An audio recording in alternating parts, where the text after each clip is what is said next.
Following World War II, Germany was divided into 4 sectors: the United States, France, Britain, and the Soviet Union, each controlling a zone. Berlin, which was over 100 miles within the Soviet sector, was also divided into 4 zones. East Berlin was under Soviet control, leaving West Berlin free. Hundreds of thousands of refugees were fleeing to democratic West Germany. 3/4 of these refugees were leaving through West Berlin, so dramatic measures were taken to stop the traffic.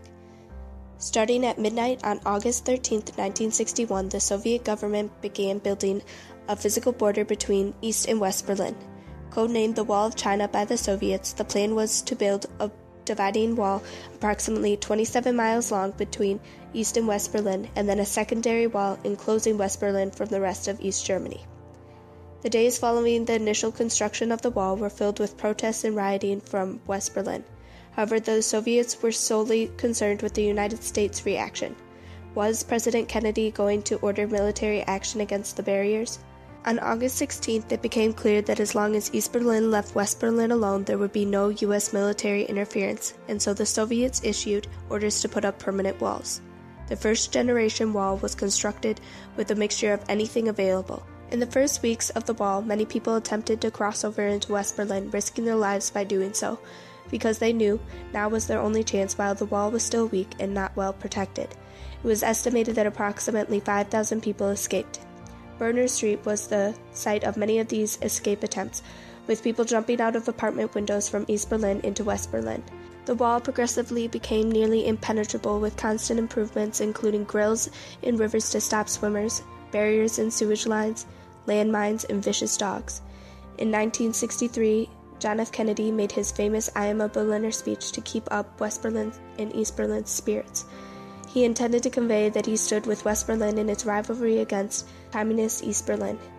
The final version of the wall was the 4th-generation wall, made up of 12 feet high and nearly 4 feet wide reinforced concrete slabs, and the top of these slabs were then lined with smooth pipe. The Berlin Wall became the most significant physical symbol of the Cold War. Over the course of its existence, nearly 80 people were killed in attempting to escape East Berlin. But in 1989, with communist governments failing all throughout Europe, the Berlin Wall was opened on November 9th. Starting that evening and in the days and weeks that followed, young people especially took up arms, including sledgehammers, chisels, anything that they could use to chip away at the wall that had oppressed them for years, creating several unofficial border crossings in the process. People flooded the borders, crossing over into West Berlin, and were finally reuniting with family and friends that they hadn't seen in nearly 30 years. Citizens scaled the walls and just stood and celebrated their newfound freedom. For many people, this event signified that the Cold War was finally coming to an end. Sound that you hear and what you're seeing tonight, not hammers and sickles, but hammers and chisels as young people take down this wall bit by bit. Earlier this evening, the Communist Central Committee in East Berlin proposed an action program, including free elections and a democratic coalition government. Tonight, citizens from both Germanys are singing and dancing on the wall itself, reunited right on top of that harsh symbol of division. Thousands of East Berliners have been pouring into West Berlin since the borders were opened, and tonight in this city, famous for its carefree nightlife, in this city where the song says, life is a cabaret, tonight in Berlin, it is Freedom Night. Throughout 1989 and 1990, there were celebrations all across Europe. Music especially reflected the significance of the opening of the wall.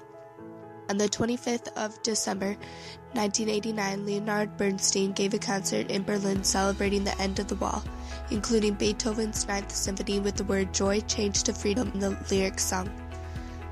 On the 13th of June, 1990, the official dismantling of the wall by East German military began. To celebrate this progress, Roger Waters performed the Pink Floyd album The Wall on the 21st of July, 1990, and Crosby, Stills, and Nash performed the song Chipping Away.